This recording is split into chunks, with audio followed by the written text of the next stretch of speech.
Já alguma vez sentiu uma onda de indignação ao ler uma notícia e, quando foi a ver, a história nem era bem assim?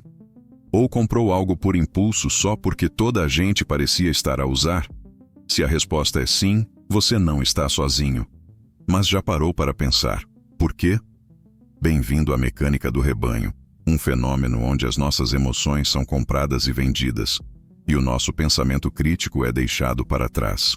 Mas não se preocupe, há uma saída. E a resposta pode estar numa filosofia com mais de 2000 anos. Imagine que está a navegar nas redes sociais. De repente, vê um vídeo que o deixa furioso. Uma injustiça.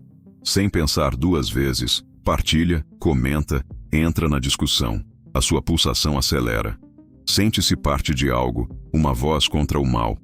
Mas e se eu lhe dissesse que essa raiva foi, muito provavelmente, desenhada para si, fabricada e entregue diretamente ao seu ecrã para gerar cliques e visualizações?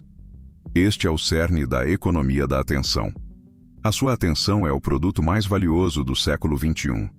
Empresas, criadores de conteúdo e até mesmo grupos com intenções menos nobres, todos competem por uma fração do seu tempo.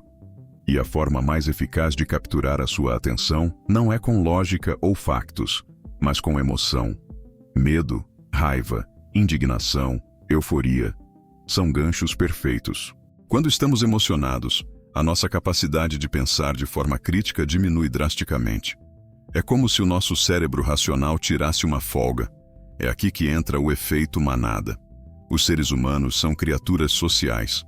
Evoluímos para seguir o grupo porque, na savana, estar sozinho era uma sentença de morte. Hoje, a savana é digital, mas o instinto permanece.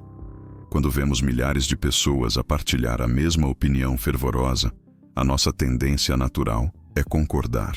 Questionar o grupo é desconfortável, arriscado. E assim, sem nos darmos conta, adotamos emoções e opiniões que não são verdadeiramente nossas. Foram-nos vendidas, e nós compramos sem ler as letras pequenas. É um ciclo vicioso. A emoção leva à ação impulsiva, como partilhar ou comentar. Essa ação alimenta o algoritmo, que mostra o mesmo conteúdo a mais pessoas. O rebanho cresce, a emoção intensifica-se, e o pensamento crítico desaparece no meio da multidão digital.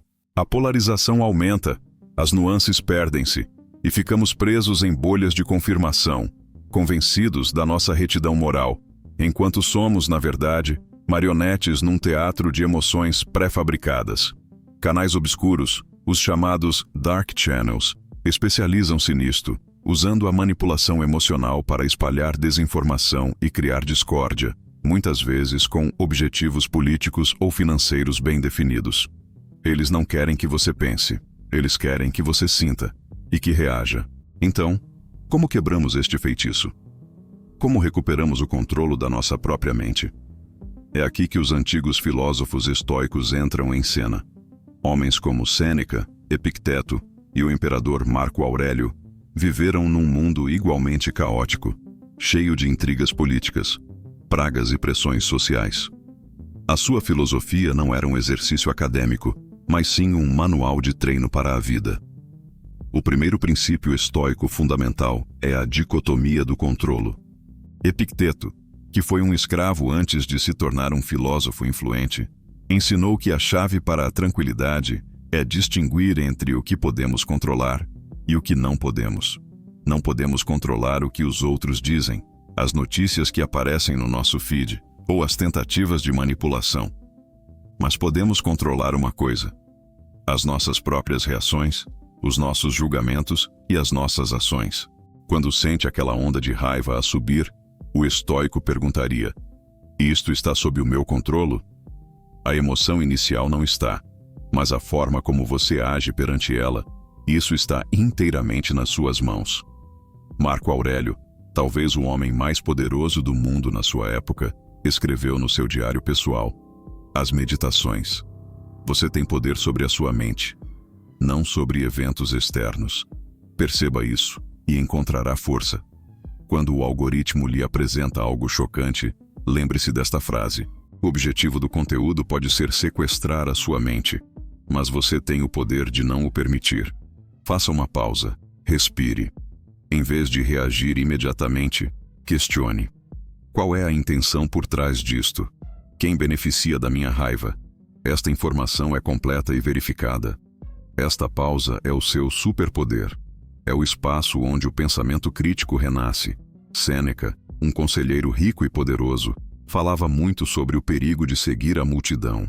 Ele escreveu: "Não nos deixemos seguir como ovelhas, caminhando não para onde devemos ir, mas para onde vão os outros." Ele alertava que o caminho mais percorrido é frequentemente o mais enganador. Para um estoico, a popularidade de uma ideia não diz nada sobre a sua veracidade. Portanto, quando vir uma verdade a ser partilhada por todos, esse é precisamente o momento de ser cético, de dar um passo atrás e analisar a situação com a sua própria razão, não com a emoção emprestada do rebanho. Então, o que podemos fazer na prática para aplicar esta sabedoria milenar no nosso dia a dia digital? Primeiro, pratique a pausa estoica. Antes de partilhar, comentar ou até mesmo formar uma opinião forte sobre algo que viu online, pare por 30 segundos. Pergunte-se: estou a reagir emocionalmente ou racionalmente? Esta pequena pausa pode ser a diferença entre ser uma marionete e ser um indivíduo pensante. Segundo, diversifique as suas fontes de informação de forma consciente. Saia da sua bolha. Siga pessoas com quem discorda, não para discutir, mas para compreender. Leia artigos de diferentes perspectivas. Os estoicos chamavam a isto ver as coisas de cima. Ter uma visão panorâmica em vez de uma visão de túnel. Isto treina o seu cérebro para ver as nuances e resistir a narrativas simplistas de nós contra eles. Terceiro, pratique o desapego digital. Defina horários específicos para usar as redes sociais. Desative as notificações. Lembre-se que o seu tempo e a sua atenção são seus, não dos algoritmos. Marco Aurélio reservava tempo todas as manhãs para refletir e escrever, para fortalecer a sua cidadela interior. O seu tempo longe dos ecrãs é a sua oportunidade de fazer o mesmo.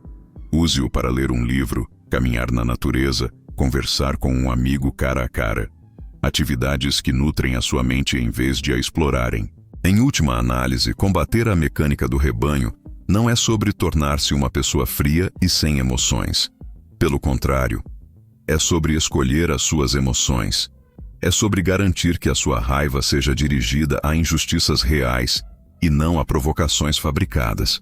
Que a sua alegria venha de conquistas genuínas e não de validação superficial. É sobre recuperar a soberania da sua própria mente. Os estoicos ensinaram-nos que a liberdade não é a ausência de dificuldades, mas sim a capacidade de responder a elas com sabedoria e virtude. No mundo de hoje, a maior batalha pela liberdade está a ser travada dentro da nossa própria cabeça. Ao aplicar estes princípios, não está apenas a proteger-se da manipulação, está a treinar-se para ser mais resiliente, mais sábio e, fundamentalmente, mais livre. Da próxima vez que sentir a manada a puxá-lo, lembre-se de Epicteto, Sêneca e Marco Aurélio. Respire fundo, dê um passo atrás e escolha o seu próprio caminho. Muito obrigado por me acompanhar nesta reflexão. Se este conteúdo lhe trouxe valor e o fez pensar, considere deixar um gosto e partilhá-lo com alguém que também possa beneficiar desta mensagem. E claro, subscreva o canal para não perder os nossos próximos vídeos. Até a próxima!